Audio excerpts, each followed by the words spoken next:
ዘመነ ካሴ አንድ መልእክት አስተላልፏል። ያው የሱ ደጋፊዎችም ሀሳብ አስተያየት ሲሰጡበት ነበር። የተወሰኑ ሀሳቦች ምናምን አይቻለሁ በዚህ ጉዳይ ላይ። የዕለቱ መልእክት የሚል ነውና አንዳንድ ነገሮች የሚል ርዕስ ነው የተጠቀመው። ምን ማለት እንደሆነ አላውቅም። ከዚህ ቀደምም እንደዚሁ አይነት ነገር አስተላልፎ እንደነበር ግን አስታውሳለሁ። አንዳንድ ነገሮች ለምን እንደሚላቸው አላውቅም። አንዳንድ ነገሮች አይደሉማ የሚያነሳቸው ነገሮች በጣም ሲሪየስ ጉዳዮች ናቸውና አሁንም ያነሳው ትብብር ስለሚባለው ወይም ጽምዶ ስለሚባለው ጉዳይ ነው አሁንም ያነሳውና ይሄ በጣም ሲሪየስ ጉዳይ ነው እና አንዳንድ ተብሎ ሊቃለል የሚችል አይነት ነገር አይደለም። ግን ለምን አንዳንድ ጉዳዮች ወይም አንዳንድ ነገሮች እንደሚላቸው አላውቅም። እንግዲህ እሱ እንትን ነው። ሌላው ትንሽ የገረመኝ ነገር የድሮውንም መፈክርም እንደዚሁ አረሰው። ክፋት ለማንም በጎነት ለሁሉም፣ አዲስ ትውልድ፣ አዲስ አስተሳሰብ፣ አዲስ ተስፋ ይላል። አሁን ይሄም መቀየር የነበረበት ይመስለኛል። ምክንያቱም ከነ ዶክተር ደብረጽዮን ጋር ሆነ 50 ዓመታቸው እኮ ነው ዶክተር ደብረጽዮን በፖለቲካ ድርጅት ውስጥ ራሱ ህወሓት ከሱ ጋር ሆነ አዲስ ትውልድ ማለት አይቻልም። አዲስ አስተሳሰብ ማለት አይቻልም። አዲስ ተስፋ ማለት አይቻልም።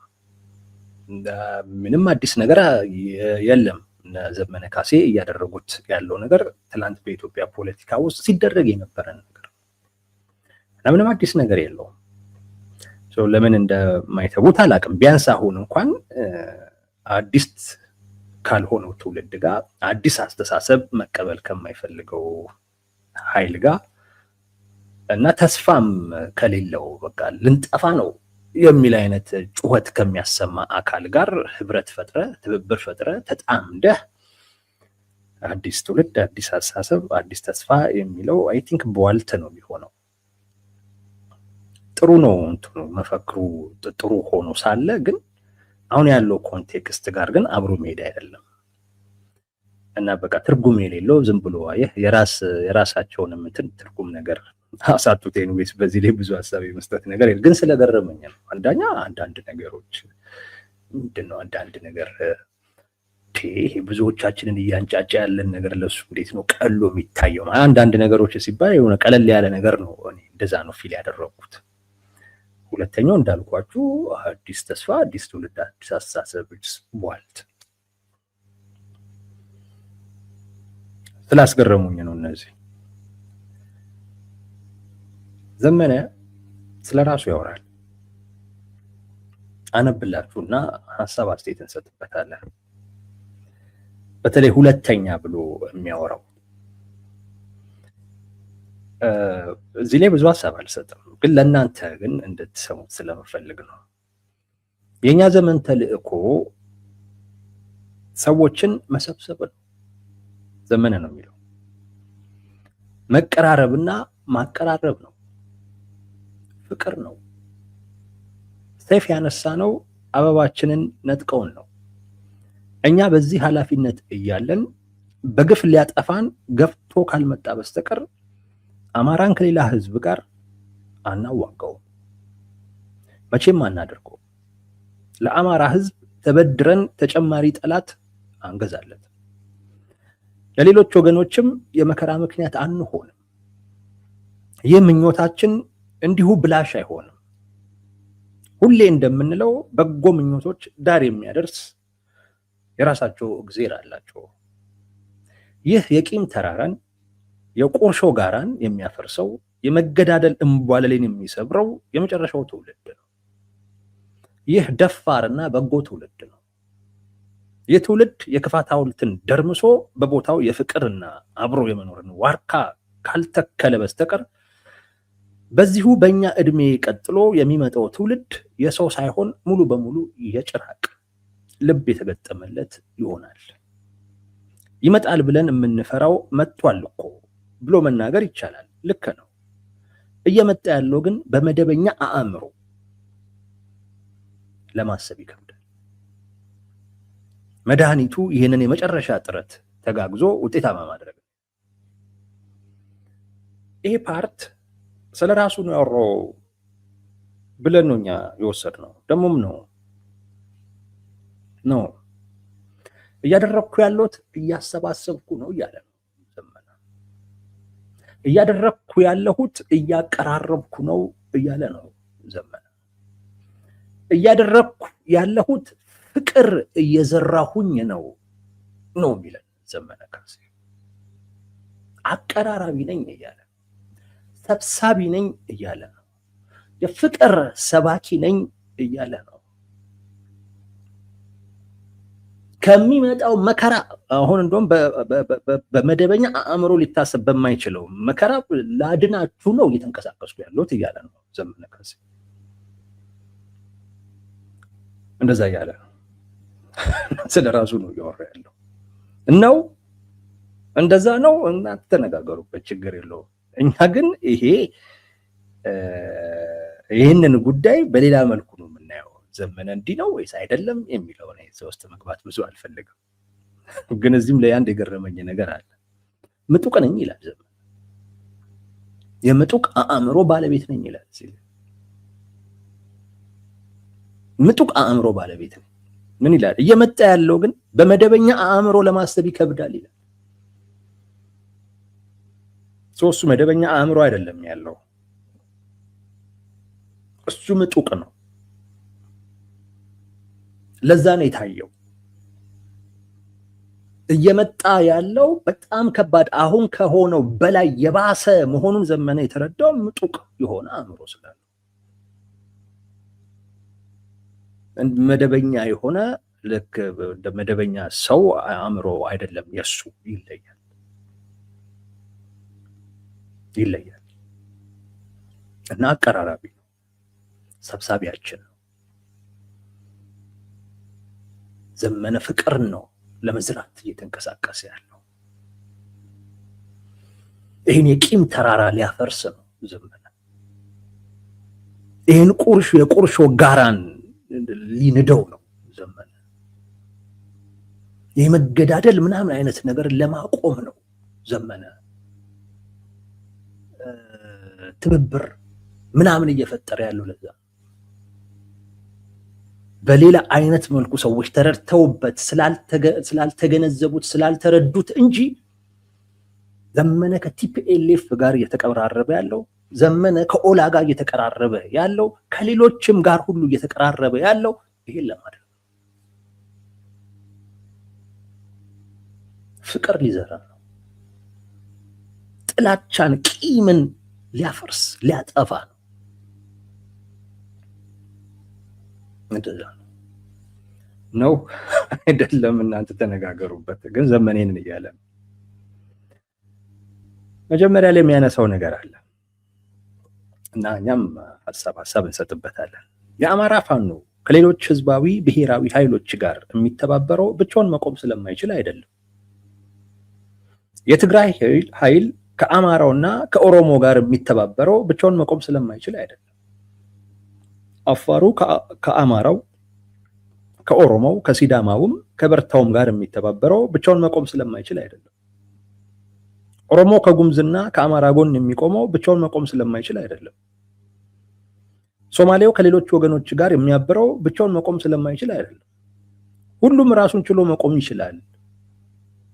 እስካሁንም ሁሉም በራሱ መንገድ በገዛ እግሩ ሲጓዝ ነው የመጣው። እነዚህ ድርጅቶች የሚተባበሩት ብቻቸውን መቆም ስለማይችሉ ሳይሆን ትብብር ዛሬያዊም ዘላለማዊም ጠቀሜታ ስላለው ነው። ስለዚህ ህዝባዊ ኃይሎች ይተባበራሉ፣ የጋራ ግባቸውንም በጋራ ያሳካሉ።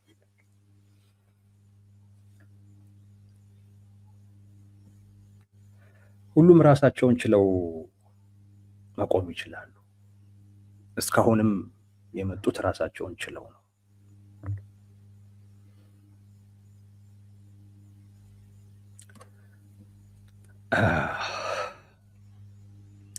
ይህ በጣም ስህተት ነው ንግግሩ። የአማራ ፋኖ ራሱን ችሎ መቆም አይችልም። አሁን ዘመነ የሚመራው አፋሕድ ነው። አፋብን ራሱን ችሎ መቆም አይችልም። ራስን ችሎ መቆም ማለት ተሰባስቦ መዋጋት ማለት አይደለም። ራስን ችሎ መቆም ማለት በኢኮኖሚያዊ ጉዳይም አንድ ታጣቂ እንዲህ አይነት ነገሮች ያስፈልጉታል። በውሳኔ በአደረጃጀት ወታደራዊ በሆነ ፖለቲካዊ ኢኮኖሚያዊ እንቅስቃሴዎቹንም በሚመለከት በራሱ መቆም ይችላል፣ በራሱ መወሰን ይችላል፣ በራሱ መቀጠል ይችላል ወይ ማለት ነው። መለኪያዎች አሉት ራስን ችሎ መቆም ማለት። ራስን ችሎ መቆም መለኪያዎች አሉት። እንዲሁ ዝም ብለህ ተሰባስበህ ስለተዋጋህ ብቻ ራስን ችለህ ቆመሃል ማለት አይደለም። እነ ዘመነ ራሳቸውን ችለው መቆም ቢችሉ ኖሮ ከቲፒኤልኤፍ ጋር ባልወገኑ። ቲፒኤልኤፍ ራሱን ችሎ መቆም አይችልም ወዳጆች። ቲፒኤልኤፍ ራሱን ችሎ መቆም አይችልም። ለዛ ነው ትብብር የሚያስፈልገው። ለዛ ነው እነ ሻዕቢያ የሚያስፈልገው። ቲፒኤልኤፍ በራሱ ጉዳይ ላይ ብቸኛ ወሳኝ አካል አይደለም። ከሱ ውጪ ያሉ አካላቶች ትልቅ ተጽዕኖ አላቸው። ሻዕቢያ ትልቅ ተጽዕኖ አለው። ሻዕቢያ ቲፒኤልኤፍ ላይ በዚህ በኩል ነው ጦርነት ማድረግ መፈልገው ሲል ኖ በዚህ አይቻልም በዚህ አድርግ እስከ ማለት የሚደርስ ትልቅ ተጽዕኖ አለው። ለምን? የሻዕቢያ ጥገኛ ነው በሆነ መጠን። የሱዳን ጥገኛ ነው በሆነ መጠን። ራሱን ችሎ መቆም አይችልም። እነ ዘመነ ራሳቸውን ችለው መቆም አይችሉም። በተለይ አሁን ላይ ነው የምላቸው። በተለይ አሁን ላይ በጣም ብሷል።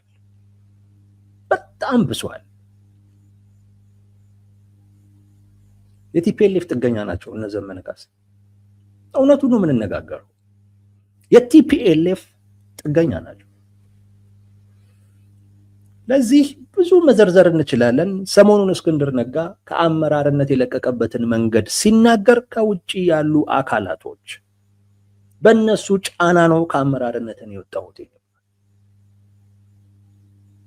ያ ማለት በአፋብን ውስጣዊ ጉዳይ ላይ ከአፋብን ውጪ ያሉ ሌሎች አካላቶች ውሳኔ እስከማስቀየር ውሳኔ እንዲወሰን እስከማድረግ ድረስ አቅም አላቸው። ትጥቅ፣ ተተኳሽ፣ ሎጂስቲክ ከቲፒኤልኤፍ ነው የሚያገኙት። ከቲፒኤልኤፍ እኮ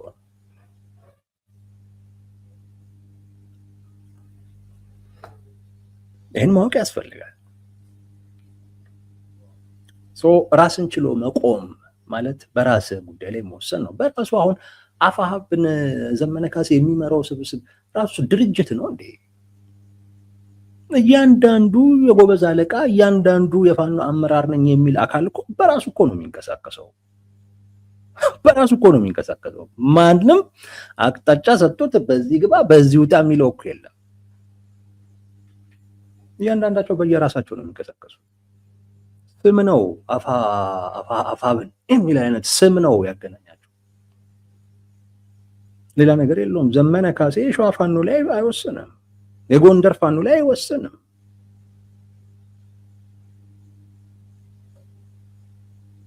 ስቲል አሁንም ድረስ ትልቅ ተጽዕኖ ያለው ዘመነ ካሴ ጎጃም ፋኖ ላይ ነው። ይሄም የሚታወቅ ሀቅ ነው።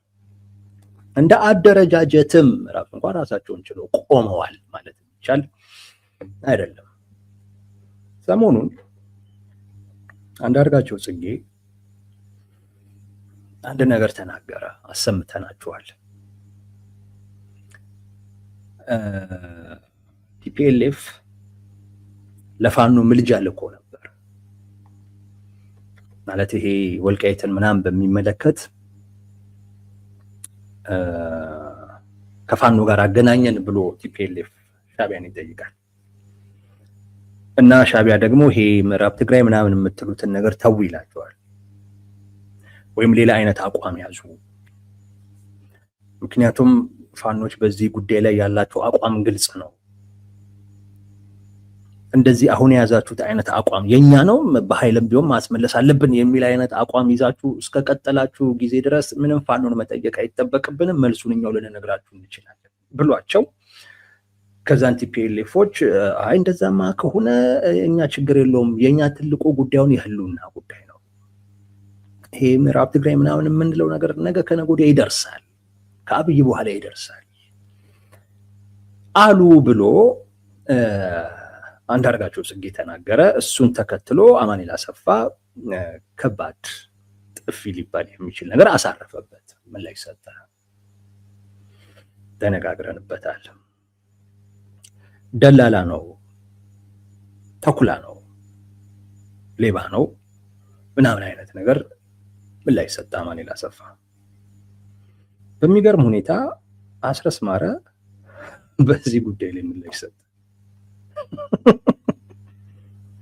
በጣም በጣም በጣም የገረመኝ ነገር አስረስ ማረ ምን ላይ ሰጠ? አሁን አማኑኤል አሰፋ ኦፍኮርስ ምላሽ መስጠት አለበት። ያናዳል። በእነሱ ቦታ ሆናችሁ ራሳችሁ ብታስቀምጡ ያናዳል። አንደኛ ውሸት ነው፣ ውሸት ነው። አንዳርጋቸው ጽጌ ያለው ነገር ውሸት ነው። ሁለተኛ እነሱን አሳንሶ ነው ያቀረባቸው ያለው። የማይደራደሩበትን ነገር ሁሉ ከፋኖ ጋር ለመሆን ሲሉ ሁሉ በቃ ለድርድር እንዳቀረቡትና እንደተዉት ጭምር ነው እየተናገረ ያለው። ሰው ለእነሱ በጣም ያበሳጫቸዋል። ደግሞ ከዚህ ቀደምም ደግሞ በተለይ በዛኛው ጦርነት ላይ አንዳርጋቸው ሚናም ደግሞ በጣም የጎላ ስለነበረ እሱም ተዳምሮ ይሄ ሰውዬ ከዚህ ስህተቱ የማይማር ምናምን ብለው በብስጭት እና አማኑኤል አሰፋ ቢናገሩ ምንም ጥያቄ የለውም። አንደርስታንደብል ነው፣ ትክክል ነው፣ ተገቢ ነው። አስረስ ምን ሆኖ ነው? በጣም ነው የገረመኝ። ምን ሆኖ ነው? ምን አገባው? አንዳርጋቸው ጽጌ የተናገረው ነገር አስረስን ይጎዳዋል? ይጎዳዋል? አይጎዳውም እኮ። አስረስ ማነው አንዳርጋቸው እኮ ያለው ፋኖ የበላይ ነው እኮ ነው። ቲፒኤልኤፍ ከፋኖ ጋር ለመሆን ሲል እና አስረስ ለምን ያስተባብላል? ወጥቶ ደግሞ ያስተባበለበት መንገድ እንደዚህ አንዱ አማላጅ የሚልክ ሌላው አማላጅ የሚላክለት እንዲህ አይነት ነገር የለም ምናምን አይነት የሚለው ምን አገባው? ምን ቸገረው? ለሱ እኮ የሚጠቅም እኮ ነው አንዳርጋቸው ጽጌ እኮ የተናገረው ነገር። ባይዛው የሚጠቅም ብቻ እኮ አይደለም፣ እሱም በተለያየ አይነት መንገድ ሲናገረው እኮ የነበረውን እኮ ነው የተናገረው። እነሱ አሁን የተፈጠረው ጥምረት ማዕከሉ እኛ ነን ነው የሚሉት እና አስረስ እነ ዘመነ ያንን ነው የሚሉት። ማዕከሉ እኛ ነን እያስተባበርን ያለ ነው የሚሉት። አንዳርጋቸው ጽጌ ያለው እኮ ይሄን እኮ ነው።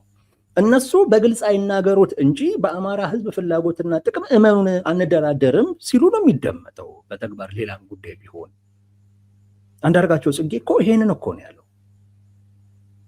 ፋኖቹ ወልቃይትን ምናምን በሚመለከት በፍጹም አይደራደሩ። በቃ እኮ ዓለም ያወቀው ፀሐይ የሞቀው ጉዳይ ነው እኮ ነው ያለው።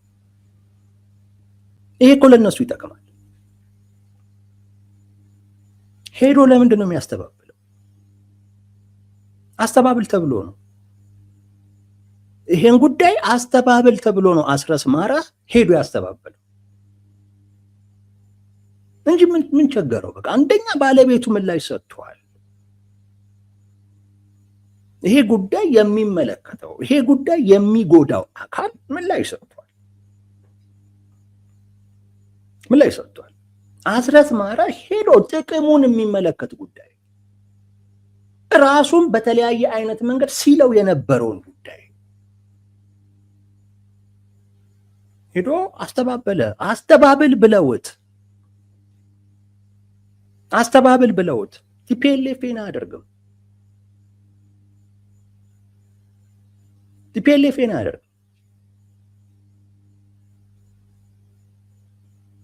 የቲፒኤልኤፍ ጥገኛ ናቸው።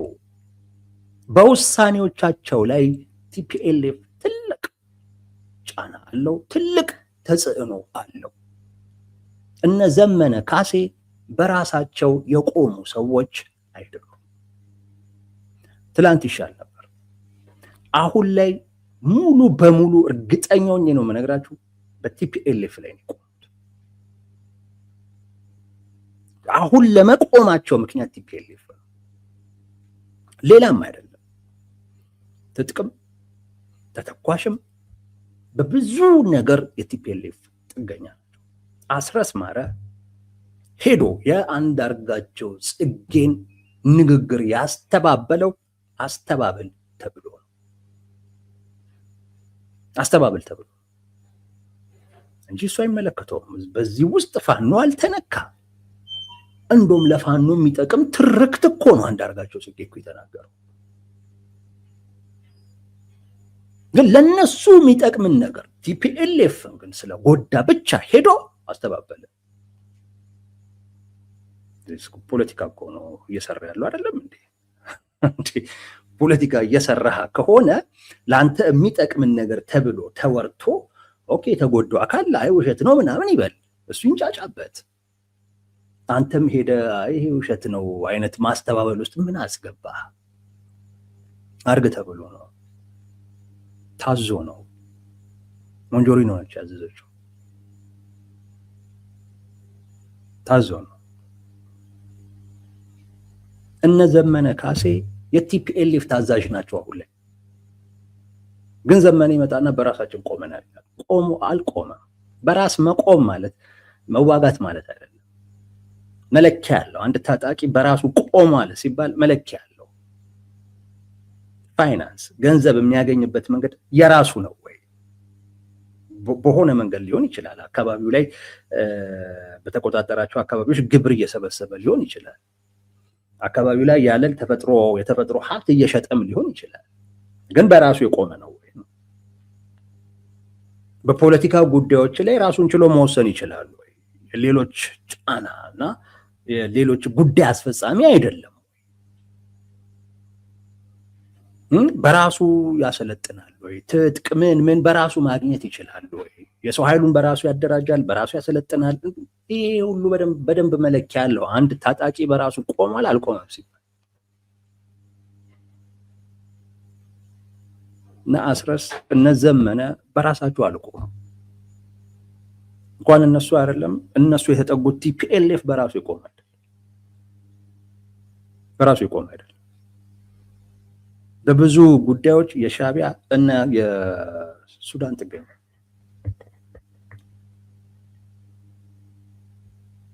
በራስ መቆም ሲባል መለኪያ አለው።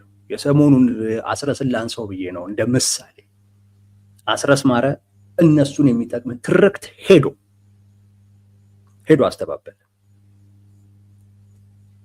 ይሄ አስተባበል ተብሎ ካልሆነ በስተቀር ሄዶ ለማስተባበል ምንም የራሱ ምክንያት አይኖረው።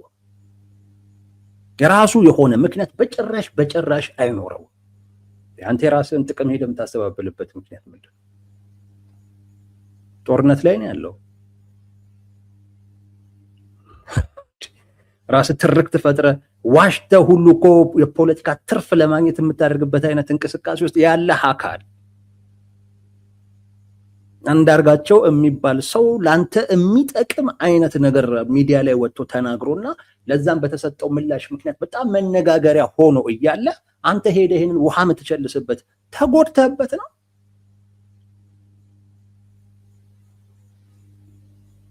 ላንተ እኮ የሚጠቅም እኮ ነው። ግን ምን ያህል የነሱ ጥገኛ መሆናቸውን የሚያሳይ በፍጹም እነሱ አስረስ የሚጠቅም ነገር ሆኖ ግን ቲፒኤልኤፍን የሚጎዳ ከሆነ እናስረስ ይተዋል። በቃ ጥገኝነትን ነው የሚያሳየው። ይሄ ጥገኝነትን ነው የሚያሳየው፣ ሌላ ነገር አይደለም።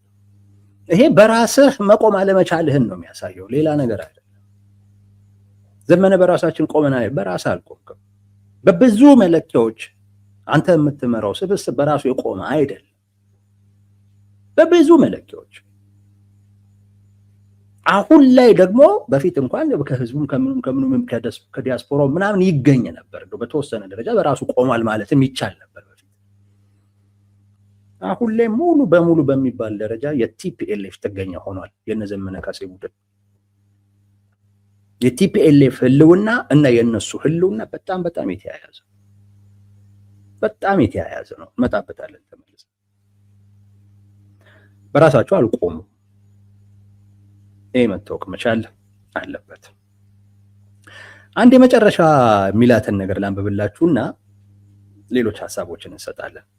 ዛሬ እኛን ለመዝለፍና ዓላማችንን ለማንቋሸሽ ድምጻቸውን ከፍ አድርገው ለመሳቅ ብቻ ሲሉ የዋልጌ ማህበር የመሰረቱት ወገኖች ሁሉ አንድ ቀን ወደኛ ይመጣሉ ይላል። ይህንን በጎ ምኞታችንን ይገዛሉ ይላል ዘመነ። የራሳቸው ያደርጋሉ። ያኔም ፍጹም ሳይሸማቀቁ በፍጹም ይቅርታ እንቀበላቸዋለን። እስከዛው ድረስ ለአንድ ስድብ አንድ ጡብ እያስቀመጥን ወደፊት እንቀጥላለን። ሚስማሮችን ቁጠሩ፣ ብዛታቸው ላለማቆም ወይንም እስከ መጨረሻው ለመጽናት የወሰንባቸው ቀናት ጋር እኩል ነው እንዲል ትልቁ አባታችን ይላል ዘመነ። በዚህ ነው የሚዘጋው ንግግሩ። ምኞቱ ጥሩ ነው። ምኞቱ ጥሩ ነው። ማቀራረብ ምን ማለት ምን ጥያቄ እንትን የለውም፣ ችግር የለውም። ማሰባሰብ፣ ፍቅርን መስበክ እንዴት መጥፎ ይሆናል? መጥፎ አይሆንም። ግን ምን አደረገ መሰላችሁ ዘመነ? አጠቃላይ አሁን ባነበብኩላችሁ ውስጥ ከጽምዶ ጋር በተያያዘ ያለውን ክርክር አወረደው በጣም አንድም ቦታም ላይ እኔ አንድም ሰው ከተሳሳትኩ ልታርሙ ትችላላችሁ፣ ግን በጣም ብዙዎቹ ጽምዶን ልክ አይደለም ብለው እየተቃወሙ ያሉ ሰዎች በተለይ ደግሞ እሱ በጣም መመልከት ያለበት የራሱን አባላቶች የራሱን ሰራዊት ነው፣ የራሱን አደረጃጀት ነው በጣም ማየት ያለበት። ከዛ ውጭ ያለው እኮ ተቃወመም አልተቃወመም የሱ ጉዳይ ሊሆን እኮ አይገባም። አንዳቸውም ለምን ተቀራረብክ ያለው የለም።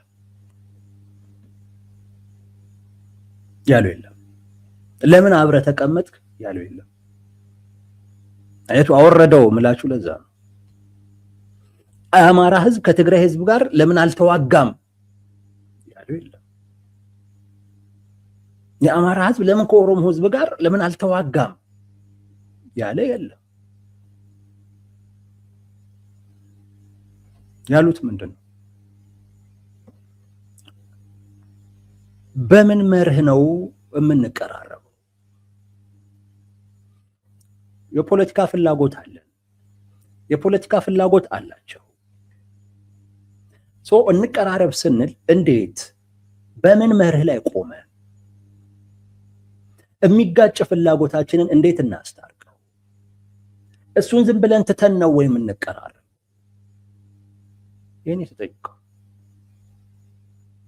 ዘመነ ግን እሱን የአማራ ህዝብ ከሌላው ጋር እንዳይዋጋ የሚፈልግ እሱን የሚቃወሙ ሰዎችን ደግሞ የአማራ ህዝብ ለምን ከትግራይ ህዝብ ጋር አልተዋጋም የሚሉ አድርጎ ለማቅረብ ሞክሮ ክርክሩን አወረደው። ይሄን ያለ የለም። ፖለቲከኛ ነህ፣ መቀራረብ የሚሰጠው ተጨማሪ አቅም አለ፣ ለወደፊቱም ይጠቅማል። ግን ስትቀራረብ የሚጋጭ ፍላጎትን የሚጋጭ ጥቅምህን እንዴት አስታረክ? እሱን ነው የተጠየቀው። እሱን ነው አንዴ የተጠየቀ ያለው። የጎንደር ፋኖ ይሄንን ነው የጠየቀው። የሸዋ ፋኖች ይሄንን ነው የጠየቁት። የወልቃይት ጉዳይ እንዴት ሆኖ ነው? ይሄንን ነው የጠየቁት። የህገ መንግስቱ ጉዳይ እንዴት ሆኖ ነው? ይሄንን ነው የጠየቁት። የኢትዮጵያ አንድነት እንዴት ሆኖ ነው? ቲፒኤልኤፍም ኦላም የራሳችንን ሀገርን መሰርታለን የሚሉ ናቸው። ይሄንን አስተሳሰባቸውን የቀየሩ አይደሉም። ከነዚህ አካላት ጋር እንቀራረብ ስንል በዚህ ጉዳይ ላይ በኢትዮጵያ አንድነትን በሚመለከት በምን ተስማማል? ይሄ ተጠየቀው። ዘመነ ካሴ ስለዚህ ጉዳይ መልስ መስጠት ካለበት አይኔ የአማራ ህዝብ ከማንም ጋር እንዲዋጋ ስለዚህ ወልቃይትን ሰተህ እንዳይዋጋ አደረክ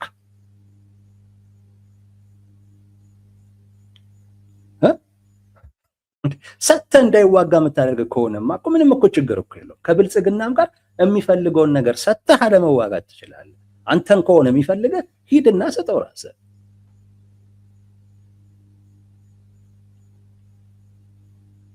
የምታስጠብቀው ነገር አለ። የተጠየቀው እሱ ነው። እሱ ግን አውርዶት መቀራረብ ጥሩ ነው፣ እንትናችን ምኞታችን እኮ እንዲህ ነው። ስለምኞት አይደለም እየተወራ ያለው እንዴ። በምኞት እኮ አይኖርም ፖለቲካ፣ በምኞት እኮ አይኖርም። አሁን እንዲህ መቀራረብ ጥሩ ነው ምናምን ያሉ ስሜት መኮርኮር አይደለም፣ ተጨባጭ የሆነውን ነገር መናገር ነው። እሱን መናገር ነው። አስረስ ማረ ስለ ጽምዶ ተጠይቆ ነበርና እያጠናቀቅን ነው አለ። በቅርብ ጊዜ ውስጥ ደግሞ ይፋ ይደረጋል አለ። ምንድን ነው አንተና ዘመነ ለምን እንደምትጋጩ በጽምዶ ጉዳይ አይገባኝ። ዘመነ ካሴ ተስማምተን ጨርሰን አብረን እየሰራን ነው ካለ ሳምንት አለፈው። አስረስ ግን ዛሬ ይመጣና እየተጠናቀቀ ነው ይለናል። ሚንታታ ነገር ነው ሁለቱም ያነሱት፣ ሚንታታ ነገር ነው። አስረስ ገና እየተጠናቀቀ ነው አላለቀም፣ መጨረሻው አካባቢ ላይ ደርሰናል ይላል። ዘመነ ካሴ ጨርሶታል። እሱ ሌላ አስረስ አልነገሩ ይሆናል አላውቅም። እየተባለ ያለው ተስማምቻለሁ ስላልክ በምን ተስማማ? እኛ አንዱ ጥያቄያችን ግዛታችን ነው። ይሄ ግዛታችንን በሚመለከት ምን አደረግ የሚል ጥያቄ ነው የቀረበው። ቲፒኤልኤፍ መልስ ሰጥቷል ለጠየቁት አካላት። እንዴ ከፋኖ ጋር ስታብሩ የምዕራብን ትግራይ ጉዳይ ምን አድርጋችሁ ነው ተብሎ ተጠየቁ። አረ በዚህ አንደራደርበትም ብሎ ግልጽ ያለ ምላሽ ሰጥተዋል። አንዳርጋቸው ጽጌ መጥቶ ይሄንን ሊያፈርስ የሚችል አይነት ትርክት ደግሞ ሚዲያ ላይ ሲፈጥር ራሱ አስረስ ማረን አምጥተው እና አስተባብል ብለው አስተባብለውታል። አስረስ መጥቶ አረ እኛ የተላከልንም ልጅ የለም ምንም የለም አለ። ዳገው እኛ ምንም የተላከልን ነገር የለም አለ። አንዳርጋቸው ጽጌ የሚያወራው ውሸቱን ነው። በምዕራብ ትግራይ ጉዳይ ወደፊት እንነጋገርበታለን አላሉንም። ቲፒኤልኤፎች እንደዛ አላሉንም። የምዕራብ ትግራይን ጉዳይ ለድርድር ቲፒኤልኤፎች አላቀረቡትም።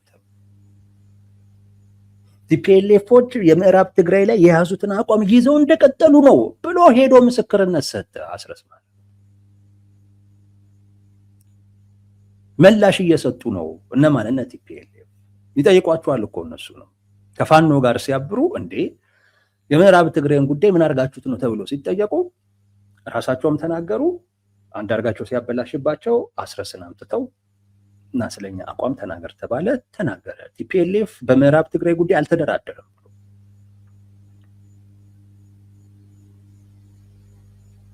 ቲፒኤልኤፍ ለኛ ወደፊት በምዕራብ ጉዳይ በግዛቱ ጉዳይ ወደፊት እንደራደራለን አላለንም እንደዛ አለ።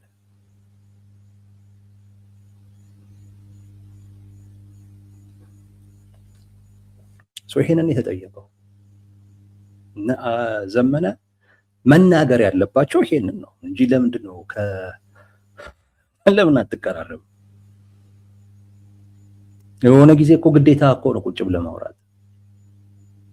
የሆነ ጊዜ እኮ የግድ እኮ ነው ችግርህን ለመቀራረብ መሞከር፣ ችግርህን ለመፍታት መሞከር ግዴታ እኮ ነው። አሁን ጭራሽ አሁን ባለህ አቅም ከብልጽግናም ከቲፒኤልኤፍም ጋር ተዋጋ የሚል ጤናማ የሆነ ሰው ይኖራል ብዬ አላስብም። ኦኬ መቀራረብ አለበት፣ ግን ስትቀራረብ በምን መርህ ላይ በምን ተስማምተህ? ይሄንን ነው አንዴ የተጠየቀው። ሁለተኛው አባላቶቹ ደግሞ የጠየቁት የአሰራር ጉዳይ ነው። የአሰራር ጉዳይ ነው የጠየቁት። ይሄ ትልቅ ጉዳይ ነው። የትግሉን አቅጣጫ ሊወስን የሚችል ሊያስቀይር የሚችል ጉዳይ ነው። ጥቂት ሰዎች ብቻ የሚወስኑት የሚያውቁት ጉዳይ መሆን የለበትም። በዚህ ጉዳይም ላይ እኛ ተነጋግረን ውሳኔ ማሳለፍ አለብን። ስለዚህ አነጋግሩን። ይህን ደግሞ ያሉት አባላቶቹ ናቸው። ይህም ተገቢ ጥያቄ ነው። አንዳንድ ነገሮች ብሎ ዘመነ ካሴ መልእክት ሲያስተላልፍ በተለይ ደግሞ ጽምዶን ከሆነ ለነዚህ ጉዳዮች ምላሽ መስጠት ነው ያለበት እንጂ ለምን አልተዋጋህም ያለው ያለ ይመስል እንግዲህ አሁን ካቀረብኩትኝ ውጪ ምንም ተውት። እኛ የፈለግነውን እንበል፣ ችግር የለውም። ለእኛ እኮ አይደለም መልስ መስጠት ግዴታ እኮ የለበትም። እዛው ራሱ ውስጥ በፋኖ አመራሮች፣ በፋኖ አባላቶች፣ መሬት ላይ ባሉት በሚዋጉት በእነሱ የሚነሳ ጥያቄ አለ። ለዛ ነው ምላሽ መስጠት የሚያስፈልገው እንጂ መቀራረብ፣ ፍቅር ይሄ በነገራችን ላይ በቃ አንድ ጊዜ ጠቅላይ ሚኒስቴሩ አርገውት እንደዚህ አይነት የስሜት የመኮርኮር ምናምን ነገር አሁን ዘመናን ከሚያደርገው በጣም በተሻለ አይነት መልኩ ጠቅላይ ሚኒስቴሩ አድርገውት፣ እውነቴን ነው የምለው፣ በአብዛኛው የኢትዮጵያ የፖለቲካ ማህበረሰብ እንዲህ አይነት የፖፑሊስት ወይም የኦፖርቹኒስቲክ አቀራረብ አይወድም። ፍቅር አይደለም እየሰበክ ያለው፣ መሳሪያ ይዘህ እየተገዳደልክን ያለው፣ ጦርነት ውስጥ ነው ያለው። ፍቅር እየሰበክ ሰራዊትህ እንዲገል ልታደርግ አትችልም። ጥላቻ ነው የምትሰብከው። ምንም ምርጫ የለህም። ፍቅር የምትሰብክ ቢሆን ማለት ነው ይሄ ከጎንህ ያለ ሰራዊት ቀኙን ሲመቱት ግራውን እየሰጠ ይመጣል እንጂ መልሶ አይገልም። ፍቅር ልትሰብክ አትችልም። ጦርነት ውስጥ ሆነ ጥላቻ ነው የምትሰብከው። የሚታወቅ ነው። ስለ ጽምዶ ስታወራ ይሄ አይደለም ምላሹ መሆን ያለበት። እና እስክንድር ነጋ የጠየቁት ተገቢ የሆነ ጥያቄ አለ። አስረስ ማረ ስለዚህ ጉዳይ ተጠየቀ። ጽምዶ የሚባለው ውስጥ እኛ የለንበትም፣ አሁን እስክንድር ይሄ የተምታታበት ይመስለኛል የሚል በጣም የወረደ ምላሽ ሰጠ። የወረደ ምላሽ አንያ ጽምዶ ነው። ጽምዶ ቃሉ ትግረኛ ስለሆነ የጽምዶ አስተባባሪ እኛንን ማለት ስለማትችል አንተ ከሆንክ ጽምዶ ምን አስባለህ ስለምትባል ትብብር የምትል አይነት ነገር ይዘህ መጣህ እንጂ የጽምዶ አባል ነህ። ይሄ የሚታወቅ ነው። አንድ እስክንድር ነጋ ሲያነሳ እነዚህ አሁን እንተባበር ወይም እንጣመድ የተባሉት አካላቶች የአማራ ታሪካዊ ጠላቶች ናቸው፣ ይሄንን ዓለም ሁሉ ያውቃል። እነማን እንደሆኑ እኮ እየተናገረ እኮ ነው እስክንድር። ሻዕቢያን አላለም እያለ ያለው ቲፒኤልኤፍን እና ኦላን ነው እያለ ያለው ሁለቱን ነው። ስለዚህ ስለ ትብብሩ ነው እያወራ ያለው። ግን መልስ መስጠት ስላልቻለ እኛ ጽምዶና የትብብሩ ተምታቶበት ይመስለኛል የሚል አይነት ነገር ብቻ ሰጥቷል። አንተ ትብብር ስለምትለው ጉዳይ ነው እስክንድር የጠየቀው እሱ። ግን የጠየቀው ጥያቄ ደግሞ ተገቢ ልታመልጠው ማትችል ስለሆነ ይሄን መልስ መስጠት ስለማይቻል በብልጣብልጥ በሚመስል አይነት መንገድ ለማለፍ ተሞከረ እንጂ የእስክንድር ጥያቄ አሁን ትብብር ስለምትለው እንደሆነ ግልጽ ነው። ዘመነ ካሴም እንደዚሁ ምላሽ መስጠት ካለበት ምላሽ መስጠት ያለበት ለዚህ ነው። ማንም አትቀራረብ ያለ የለም፣ ለምን አልተዋጋም ያለ የለም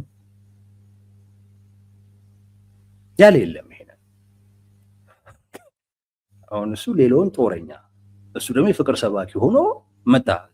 ጦር ያዘመተና ጦር እየመራ ያለ አካል ራሱን ምን አለ? አሁን የፍቅር ሰባኪ ነኝ አይነት ነገር ደግሞ ብሎ መጣ። የሚገርም እኮ ነው።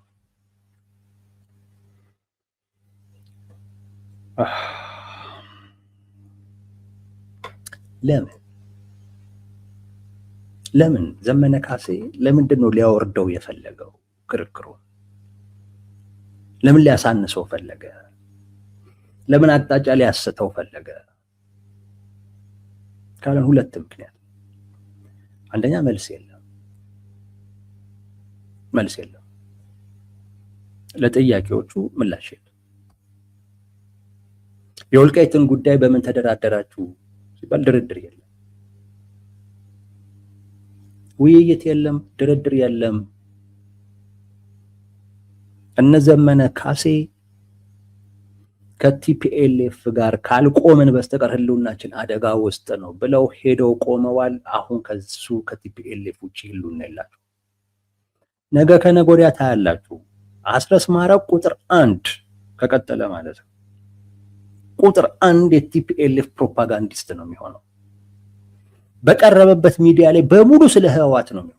አማራ ይረሳል፣ ነገ ይረሳል። የአማራ ጥያቄ ይረሳል ነው ማለት በቃ ጠቅልለው ነው የሚገቡት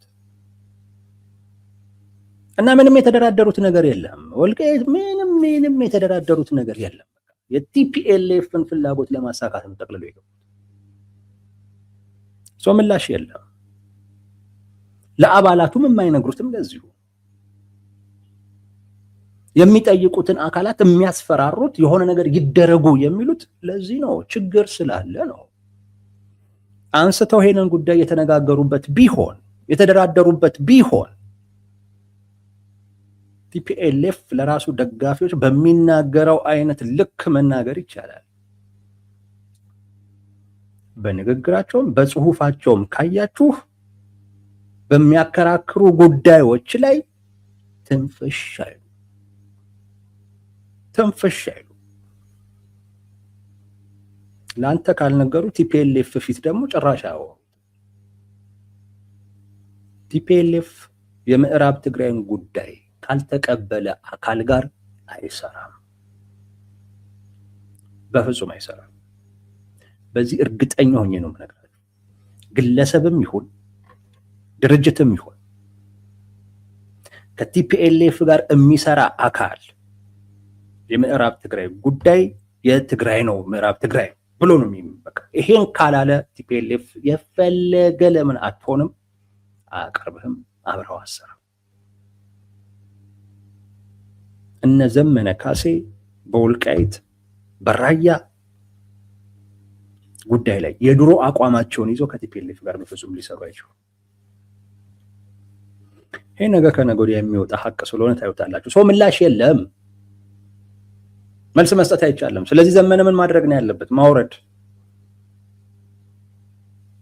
እና ስለ ምኞት ይነግራል፣ ስለ ፍቅር ይነግራል፣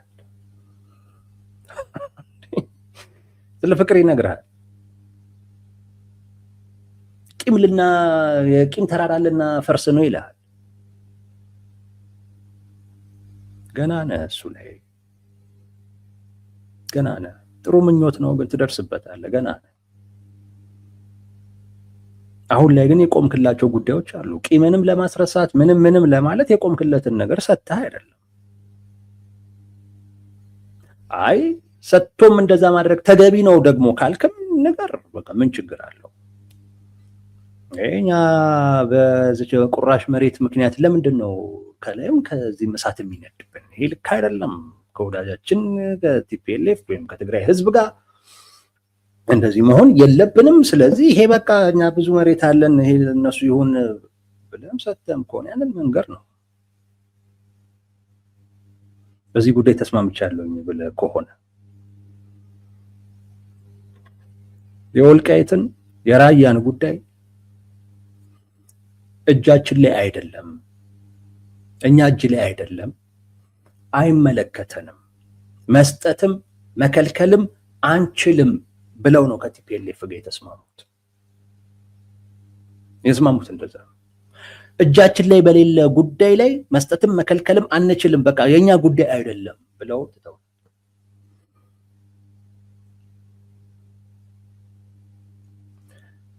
ለዚህ ምንም አይነት ምላሽ መስጠት አይቻልም። ለዛ ነው ዘመነ ካሴ ዙሪያ ጥምጥም ሲሄዱ የምታዩት። ሁለተኛው ነገር ጉዳቱ እየገባው ነው።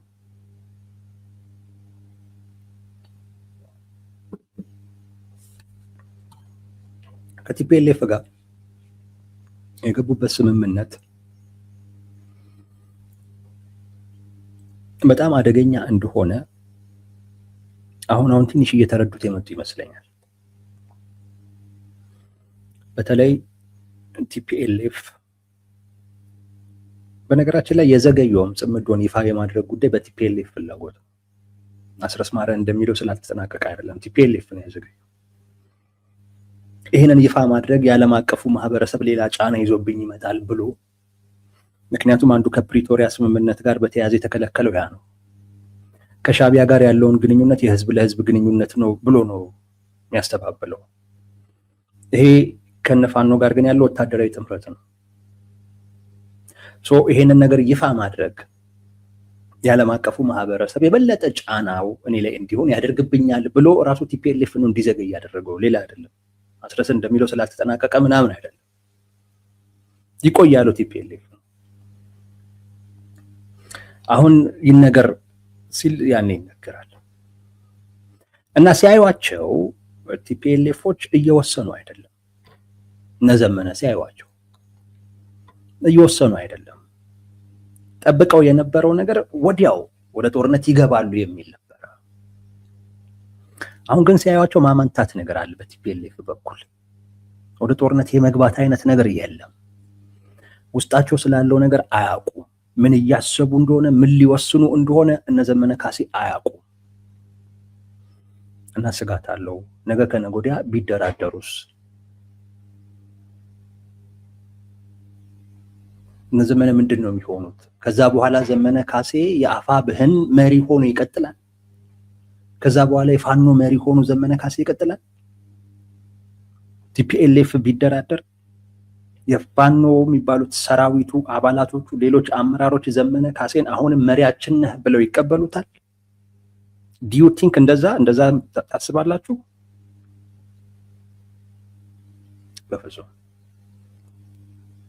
በፍጹም። ለዛ ነው ቅድም ላይ የነዘመነ ካሴ ፖለቲካ ህልውና ከቲፒኤልኤፍ ጋር በጣም ተያይዟል። ይሄ ብዙዎች የሚሰሩት ስህተት ከቲፒኤልኤፍ ጋር አንዴ ከሰራህ ሌላ አካባቢ ላይ የሚቀበልህ የፖለቲካ ማህበረሰብ አታገኝም።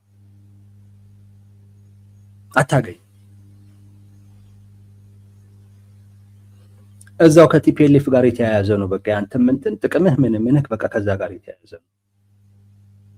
ከዛ በኋላ ተመልሰህ ከሌላው ጋር በሱም ማንም እንደዛ እንትን አይልም። አሁን ዘመነ ካሴ ቲፒኤልኤፍ ቢደራደር እኛ ለመቀራረብ ነበር፣ ያው እነሱ የለን አደረጉ አይመለከተንም ምናምን ብሎ እንደ ድሮ የፋኖ መሪ ሆኖ የመቀጠል እድል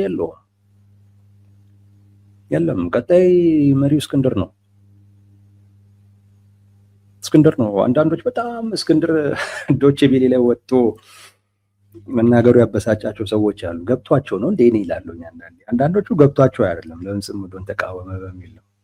ግን የሚገርም ፖለቲካ ነው እስክንድር የሰራው። ትክክለኛ ወቅት፣ ትክክለኛ መልእክት፣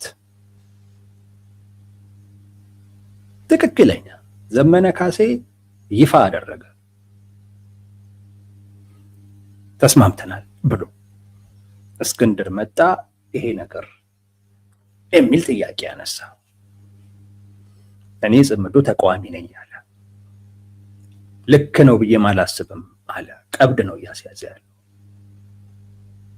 ያውቃል እስክንድር እነ ዘመነ እንደሚካዱ ያውቃል። እነ ዘመነ ካሴ በራሳቸው መንገድ ወደ ሞት እየሄዱ እንደሆነ በደንብ ገብቶታል። በደንብ አንተ የአማራ ብሔርተኝነት ውስጥ ሆነ በምንም አይነት መንገድ ከቲፒኤልኤፍ ጋር እሰራለሁ ካልክ ከዛ የብሔርተኝነት ተነጥለሃል። በቃ ወጥተሃል። የአማራ ብሔርተኝነትና የትግራይ ብሔርተኝነት የሚጋጭ ነው። ሊስማማ አይችልም በፍጹም። ፋኖ አሁን ባለበት ደረጃ ከቲፒኤልኤፍ ጋር መስራት አለብን ብሎ እነዘመነ ሄዱ።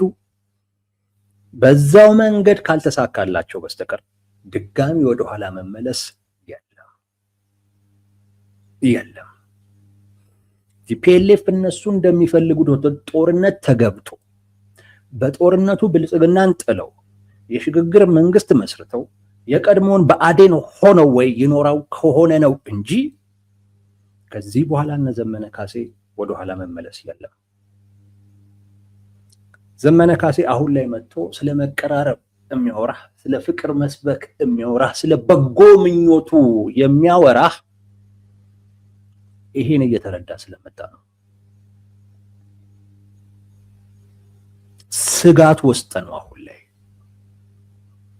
የፖለቲካን ቋንቋ አይደለም የሚያወራው፣ ስጋት ውስጥ ነው። ቲፒኤልኤፍ እያመነታ ነው። ቲፒኤልኤፍ እየወሰነ አይደለም። እነሱ ደግሞ ላይመለሱ ወደኋላ በጣም ርቀው ሄደዋል። አሁን ምን እያለ ነው? ለፍቅር ብለን ለመቀራረብ ብለን ነው ምናምን እያለህ ነው። ነገ ከነገ ወዲያ ኤክስኪውዝ ሊያቀርብበት ነው። ይሄን እኛ እኮ ለዚህ ብለን ነበረ ሊል ነው።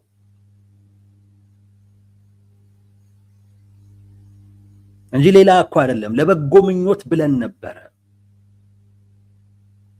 ሊል ነው ነገ ከነገ ወዲያ። አሁን ስጋት ውስጥ ናቸው። መጀመሪያውኑ አለቅጥ ያወሩት ተፈጸመ፣ አለቀ፣ ምን አለ ያሉት እነሱ ቲፒኤልኤፍ ሰዎች እኮ ናቸው። ኦላማ ትንፍሽም ብሎ ማያውቅ ስለ ጽምዶ በብዛት የሚያወሩት እነ ዘመነ ናቸው። አሁን መመለሻ የለውም። ነገ ከነገ ወዲያ የፋኖ ኃይሎች ከተሰባሰቡ እርግጠኛ ሆኜ ነው የምነግራችሁ፣ በዘመነ ዙሪያ አይደለም በእስክንድር ዙሪያ ነው የሚሰባሰቡት።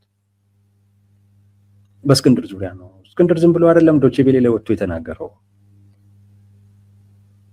ከህወሓት ጋር ስለተገናኙ እንደዛ በጣም የታሰበበት በጣም ካልኩሌት የተደረገ ወጣት ነው የእስክንድር።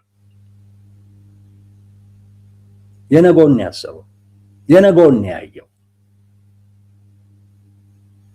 ለነገ ነው ቀብድ ያስያዘ፣ ቀብድን ያስያዘው። ነገ ማን ትክክል እንደነበረ ይታያል።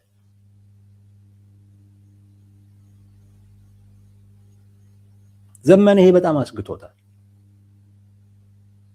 በቲፒኤልኤፍ ጉዳይ ላይ መወሰን አይችልም። ስለዚህ አሁን መጥቶ ስለ በጎ ምኞቱ እየነገረ ነው። በበጎ ምኞት ብለን እንዲህ ብለን እያለ ከፖለቲካ ቋንቋ ውጪ የሆነ ነገር እያወራክ ያለው አንዱ በዚህ ምክንያት ነገ ከነገ ወዲያ ተመልሶ የፋኖ መሪ አይሆንም።